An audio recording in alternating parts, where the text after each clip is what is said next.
Bonjour et bienvenue sur ma chaîne Astuces de pédopsie. Écrit par une pédopsychiatre pour aider les parents à mieux comprendre leurs enfants.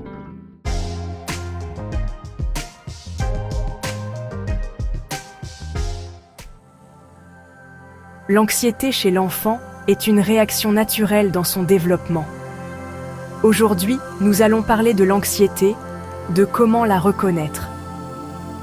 Comment réagir en tant que parent ou professionnel pour éviter que cette anxiété ne s'installe durablement. Je vous donnerai des stratégies adaptées pour accompagner votre enfant en fonction de son âge. Des exercices concrets sont disponibles sur mon blog Astuces de pédopsie. Le lien est en description. Chez les tout-petits, l'anxiété est une étape clé du développement.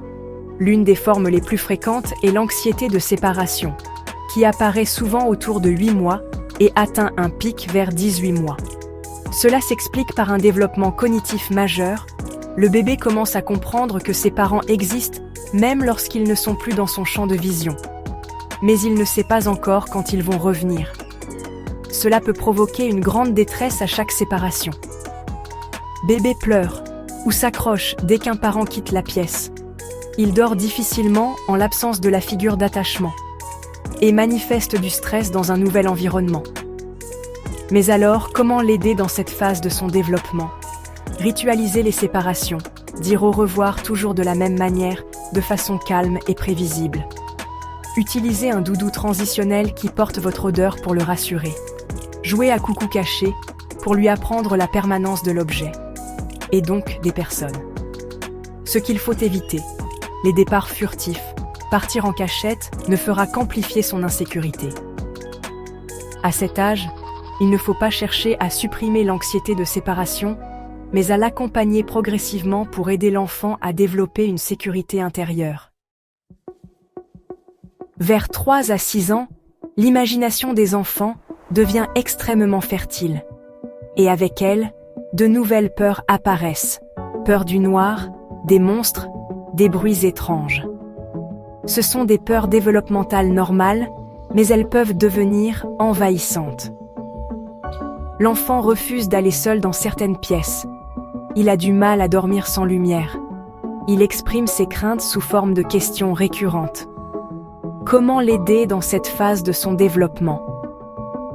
Valider son émotion, dire « Je comprends que tu aies peur, mais je suis là pour te protéger ».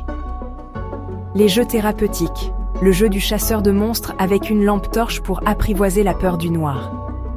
Créer un spray anti-monstre avec de l'eau parfumée pour symboliquement éloigner la peur. Les histoires rassurantes, lire des livres où le héros surmonte ses craintes. Exercice de respiration pour calmer les tensions internes, exemple disponible sur mon blog. Ce qu'il faut éviter, ne pas forcer l'enfant à affronter ses peurs brutalement, mais l'encourager à les apprivoiser progressivement, en jouant et en imaginant. Vers 6 ans, l'enfant commence à se soucier du regard des autres.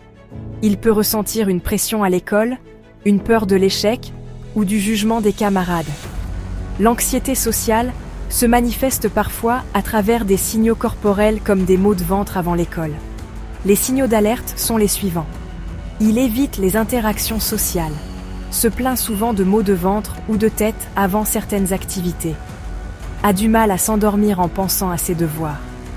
Mais alors, comment l'aider? Enseigner des techniques de respiration pour calmer le corps. Dédramatiser l'échec. Partager ses propres expériences pour montrer qu'on apprend de ses erreurs. Encourager les petites victoires. Valoriser l'effort plutôt que le résultat. Lui donner des outils sociaux. Proposer des scénarios pour l'aider à formuler ses réponses en public. Attention, l'anxiété sociale peut persister jusqu'à l'adolescence.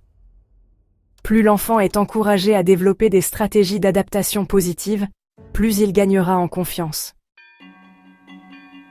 À partir de 10 ans, certains enfants commencent à s'inquiéter pour tout. Les notes, les amitiés, le futur. Avec l'accès aux écrans et aux réseaux sociaux, l'anxiété généralisée peut être amplifiée. Comment l'aider? Limiter l'exposition aux informations anxiogènes, comme par exemple les informations à la télévision, qui peuvent être très nocifs pour le développement de l'enfant. Lui apprendre à verbaliser ses inquiétudes. Un carnet de préoccupations peut l'aider. Les techniques d'auto-apaisement comme la respiration en carré. Inspirer, retenir, expirer et retenir pendant 4 secondes à chaque fois. Encourager le sport et les activités de détente.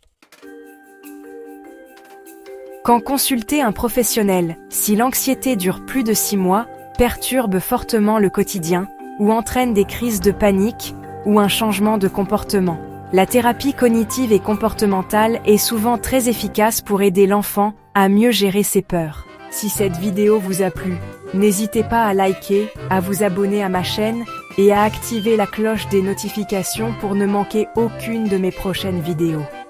Je vous dis à très bientôt pour de nouvelles aventures dans l'univers merveilleux de l'enfance. Merci et à bientôt.